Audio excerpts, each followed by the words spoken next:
மதுவிலக்கு கோரிக்கை இந்த கள்ளச்சாராய மரணங்கள் நடக்கும் போதெல்லாம் பெருசா பேசப்படுது, அதுக்கப்புறமா அடங்கிடுது. இது எதோட வெளிப்பாட பார்க்கணும்? இல்ல, பூரண மதுவிலக்கு என்பது போகாத ஊருக்கு ஒரு வழி. அது நிச்சயமாக சாத்தியமே இல்லை. ரெண்டாவது, நீங்கள் சமூக நோய்க்கான மருந்து, இந்த மாதிரியான மருந்து வந்து கடந்த காலங்களில் நம்ம பல்வேறு தலைவர்கள் ஏற்கனவே ஏராளமான மருந்துகள் கொடுத்துருக்காங்க. 89 வந்து கள்ளச்சாராய சாவு நடந்த போது தான் கலைஞர் அவர்கள் வந்து மலிவு விலை மதுவை அறிமுகப்படுத்தினார்.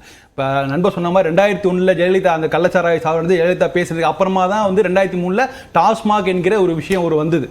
இது எல்லாமே ஒரு ஆக்கப்பூர்வமான வடிவங்கள் தான், அடுத்தடுத்த ஸ்டெப்ஸு. ஆனால் அதெல்லாமே வந்து ஒரு காலகட்டத்தில் பலனளிக்கவில்லை. இப்போ நீங்கள் வந்து தொடர்ந்து நம்ம இதை வந்து பேசிகிட்டு இருக்கும்போது சென்ற ஆண்டுகள் வந்து ஒரு மரக்காணத்தில் ஒரு பெரிய சம்பவம் நடந்த போது அதற்கான நிறைய நடவடிக்கைகள் மேற்கொள்ளப்பட்டன. ஹெல்ப்லைன்ஸ் இன்ட்ரடியூஸ் பண்ணாங்க, வீக்லி ரிவ்யூஸு, மந்த்லி ரிவ்யூஸு, அந்தந்த சம்பந்தப்பட்ட மாவட்ட ஆட்சியர்கள் வந்து ரிவ்யூ மீட்டிங் நடத்தணும் எவ்ரி மண்டேலாம் சொன்னாங்க. அது போன்ற நடவடிக்கைகள் பலனளிக்கவில்லை. இப்போ நீங்கள் இது வந்து தொடர்ந்து நம்ம வந்து ஸ்டெப்ஸ் பண்ணுறோம், யாருமே மறுக்கலை, எல்லாருமே பண்ணுறாங்க. கோபநாத் சார் சொல்கிற மாதிரி 37 ஆரம்பித்து அன்றைய சூழல் இன்றைய சூழல் வேறு. அதுக்கு முன்னாடியே வந்து நீதி கட்சி ஆட்சியிலாம் நடந்து எவ்வளோ பண்ணியிருக்காங்க, மது விலக்கு பிரச்சாரம்லாம் நடந்திருக்குது.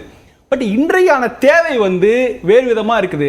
நீங்கள் ஒரு 46,000 கோடி உள்ள வருவாய் உள்ள ஒரு டாஸ்மாக் அகர்த்தி வைத்து விட்டு நீங்கள் பேச முடியாது.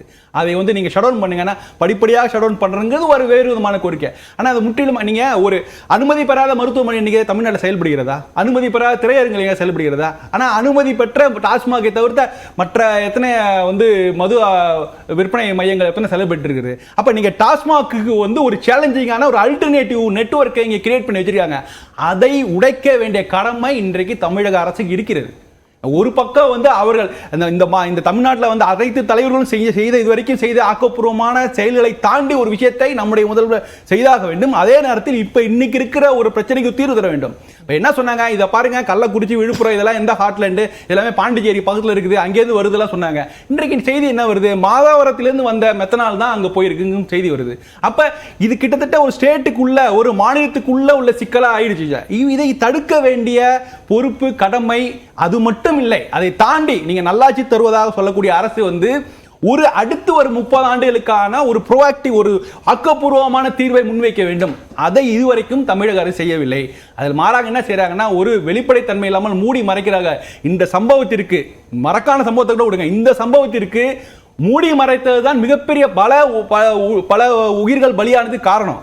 அந்த ஆட்சியர்கள் கொஞ்சம் ஒரு டிப்ளமேட்டிக்காக கொஞ்சம் நிதானத்தோடு, இல்லைங்க நாங்கள் என்கொயரி நடந்துட்டு இருக்கு நாங்கள் சொல்கிறோன்னு சொல்லியிருந்தா கூட பல உயிர்களை காப்பாற்றிருக்கலாம். அவர் சொன்னது இல்லை, இது வயிற்றுப்போக்கு, இதுக்கு சம்பந்தம் கிடையாதுன்னு சொன்னது வந்து அந்த சம்பவத்தில் அதே நாளில் பல பேர் குடித்து நிறைய பேர் இறந்து போகிறாங்க. ஸோ இப்போ நீங்கள் இந்த அரசுக்கு மிகப்பெரிய கடமை இருக்கிறது, ஒரு ப்ரிவென்ஷன், அதே சமயத்தில் ப்ரோஆக்டிவான ஒரு நடவடிக்கை எடுக்க வேண்டிய தேவைகள்லாம் நிறைய இருக்கு. ப்ரோஆக்டிவ் அப்படின்ற ஒரு விஷயத்தை சொல்லும் போது தான் அதை செயல்படுத்தல இருக்கக்கூடிய சவால்கள் என்னன்றது ரெண்டு பிரதான கட்சிகளுக்குமே தெரியும், கூட்டணியில இருக்கக்கூடிய கட்சிகளுக்கும் தெரியும். ஆனாலும் அந்த கோரிக்கை இது போன்ற சமயங்கள்ல முன்வைக்கிறது எதனால என்பதுதான் அதுதான். அதாவது நீங்க வந்து ஒன்னு கோர் விஷயம் கொண்டு போயிடுறோம், மதுவிலக்கு சாத்தியமாங்கிற விஷயத்தை பத்தி நம்ம பல மணி நேரம் பேச சாத்தியமே இல்லைங்க, எல்லாருக்குமே தெரியும், இந்த பேனல் இருக்க எல்லாருக்குமே தெரியும் நான் நினைக்கிறேன். இன்னொரு விஷயம், ட்ரிவியா, சம்பந்தம் இல்லாத விஷயங்கள் பேசுறாங்க, எத்தனை பேர் போனாங்க, இந்த எம்எல்ஏ பேட்டி கொடுக்கும்போது இருந்தார், அதெல்லாம் தேவையில்லை. அதை தாண்டி நம்ம என்ன செய்யணும்னா, இதுக்கு என்ன சொல்யூஷன்? மலிவு விலை மது 90-30 ஆண்டுகளுக்கு முன்னாடி ஒரு சொல்யூஷன் வந்த போது இன்னைக்கு டெட்ரா பேக்கை பத்தி ஒரு சென்ற ஆண்டுக்கு முன்னாடி முத்துசாமி அவர்கள் வந்து பொறுப்பேற்கும் போது அதை பத்தி பேசினாங்க. டெட்ரா பேக்குங்கிற வடிவம் 90 மில்லி ஒரு சாராயம் வந்து முறைப்படி டாஸ்மாக் மூலமாக விநியோகிக்கப்பட்டால் அது ஒரு சேஃப் வேற.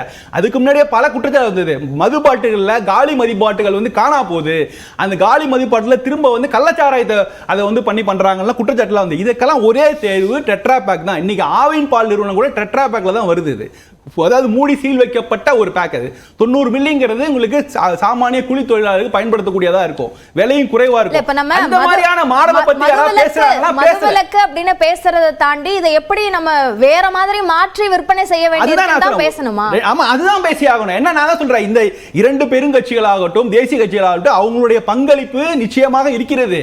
தமிழ்நாட்டில் அவங்களால எந்த அளவுக்கு எஃபோர்ட் போட முடியுமோ அவ்வளவு போட்டு மதுவிலக்குக்கான எல்லா விதமான பரிச்சார்த்த முயற்சி செய்து பார்த்தாங்க, எல்லாவற்றையும் தோல்வி தான். இப்போ வழி கிடையாது. நீங்க டாஸ்மாகை நீங்க கேள்வி பண்ண டாஸ்மாகை இழுத்து மூடுங்கன்னா அது நடைமுறையில் சாத்தியம் இல்லை. படிப்படியாக குறைக்கலாம்.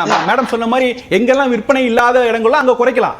ஆனா ஒட்டுமொத்தமாக டாஸ்மாக் இழுத்து மூட முடியாது. டாஸ்மாக் மூலமா வருகிற வருமானம் என்னை போல குடிகாரம் இல்லாதவர்களுக்கு தேவைப்படுகிறது. அப்ப என்ன பண்ணுவீங்க? அதை கம்ப்ளீட்டா நிறுத்த முடியாது. மிக முக்கியமான வருவாய் அது. அப்ப அப்படி இருக்கும் போது அதற்கு அல்டர்னேட்டிவா என்ன பண்ண, அதன் மூலமாக ஒரு டெட்ரா பேக் வடிவமைச்சு ஒரு சின்ன 90 மில்லியில ஏதாவது பேக் கொடுக்க முடியுமா? அதை சீர்படுத்த முடியுமா? எப்படி நம்ம தமிழகம் முழுக்க திரையரங்குகள், மருத்துவமனைகள், பல்வேறு விடயங்களை நம்ம எப்படி சேனலைஸ் பண்ணோமோ அது போல டாஸ்மாக் மேல் நம்பிக்கை வைத்து அதன் மூலமா ஏதாவது பண்ண முடியுமாங்கிற விஷயத்தை மட்டும் தான் நம்ம யோசிக்கணும். ஒழிய திரும்ப போய் மதவிலக்கு சாத்தியமா, நாங்க என்ன பண்ணோம், நீங்க ஏன் பண்ணல, நீங்க பண்ணல ஃபெயிலியர், நீங்க எப்படி சொன்னீங்க, இப்படி நடந்துட்டீங்களேன்னு சொல்றதுல அர்த்தமே இல்ல அப்படிங்கிறது என்னுடைய கருத்து. ஓகே, திரு தமிழன் பிரசன்னா, மதுவிலக்கு என்பது சாத்தியமே இல்ல அப்படின்னு சொல்றாரு திரு ராம்கே. அப்போ அரசியலுக்காகத்தான் இந்த விஷயம் தங்களோட கொள்கைகள்ல ஒண்ணு அப்படின்னு சொல்லப்படுதா? இல்லை, நான் திரும்பவும் அதைத்தான் நான் ஆரம்பத்தில் சொன்னேன். நான் வந்து ஒரு கன்ஸ்ட்ரக்டிவ் மெஷர்ல பேசினேன். ஒரு தவறு நடக்குது, அந்த தவறை சரி செய்வது எப்படி? மது என்பது ஒரு சமூக நோய், சோஷியல் டிசீஸ்ன்னு சொன்னேன். மது விலக்கினால் ஏற்படக்கூடிய பாதிப்புகள் நீங்கள் வந்து அந்த காலகட்டங்களிலிருந்து இந்த காலத்துக்கு எடுத்துக்கிட்டீங்க அப்படின்னா அது வந்து ஒரு இப்போ எல்லாருமே சொல்கிறாங்க இது ஒரு சோஷியல் லைஃப் அப்படிங்கிறாங்க. ஒரு சமூக வாழ்க்கை, குடிப்பது என்பது ஒரு சமூக வாழ்க்கை அப்படிங்கிற ஒரு நிலைக்கு சாதாரண சாமானியனிலிருந்து மிகப்பெரிய பணக்காரர்கள் வரை மாற்றப்பட்டிருக்கு.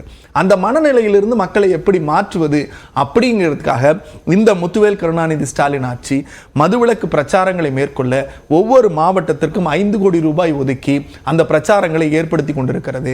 குறிப்பாக கள்ளச்சாராயங்கள் ஏற்படக்கூடிய பாதிப்புகள் உள்ள மாநிலங்களில் ஒரு ஸ்பெஷல் கண்காணிப்பு குழு, அதை போலவே மதுவால் மனநோயால் பாதிக்கப்பட்டவர்களுக்கு கவுன்சிலிங் கொடுப்பதற்கு காவல்துறை அதிகாரிகள், உளவியல் நிபுணர்கள், மாவட்ட வருவாய் அதிகாரி உள்ளிட்ட ஒரு குழுவை கடந்த ஆண்டு அமைத்து மாவட்டம் முழுவதும் அந்த ஆய்வு செய்து கொண்டிருக்கிறார்கள். இப்படி நான் தான் சொல்றேன்ல, நீங்க ஒரு 100 ஆண்டு கால பிரச்சனை இல்லை, 1000 ஆண்டு கால பிரச்சனை. மது என்பது 1000 ஆண்டு கால பிரச்சனை. நீங்க வந்து பாஜகவினுடைய வரதராஜன் சொன்னாரு இதுக்கு அரசாங்கம் தான் பொறுப்பேற்கணும் அப்படின்னாரு. நான் இப்போ ஒரு செய்தி சொல்றேன். இந்த 50 ஆண்டு காலங்களில் நீங்க உங்கள்கிட்ட புள்ளி விவரம் இருக்கும், இங்க இருக்கிற எல்லார்ட்டையும் புள்ளி விவரம் இருக்கும், அவர்கிட்ட இருக்கும். 50 ஆண்டு காலங்களில் இந்தியாவிலேயே கள்ளச்சாராய சாவில் எந்த மாநிலம் முதலிடம் தான்? குஜராத் தான். கிட்டத்தட்ட 25 ஆண்டு காலம் நீங்கள் தான் ஆண்டு கொண்டிருக்கிறீர்கள். இந்த 25 ஆண்டு காலங்களில் முதல் 15 ஆண்டுகள் ஏறக்குறைய 3000 பேர் இறந்திருக்கிறார்கள். இதுக்கு மோடி பொறுப்பேற்பாரா? இரண்டாவது, இந்த 10 ஆண்டுகளில், இந்த 25 ஆண்டுகளில், இந்த 10 ஆண்டுகளில் ஏறக்குறைய 8000 பேர் குஜராத்தில் இருந்திருக்கிறார்கள் கள்ளச்சாராய சாவால். இது நியாயப்படுத்தல. ஒரு கேள்வி எழுப்பப்படும் போது அதற்கு உங்க மேலேயும் குற்றம் இருக்கே அப்படின்னு சொல்றது ஒரு பதிலா அமையுமா? இல்ல, நீங்கள் என்னை நோக்கி கேள்வி கேட்கிற போது நீங்கள் சரியாக இருக்கிறீர்களா என்று கேட்கிற தார்மீக பொறுப்பும் கடமையும் உரிமையும் எனக்கு இருக்கிறது. நீங்க ஆண்டு இருக்கிற ஆட்சியில் இந்தியாவிலேயே முதல் கள்ளச்சாராய சாவு மாநிலத்தை எதுனா Gujarat. there is a data for everything. ரெண்டாவது, மெத்தனால் வந்து பாண்டிச்சேரியிலேருந்து வந்ததுன்னார். இன்னொரு செய்தியும் சொல்லுகிறேன். மெத்தனால் விற்பதற்கு மத்திய அரசாங்கம் மட்டும்தான் அனுமதி கொடுக்க முடியும்.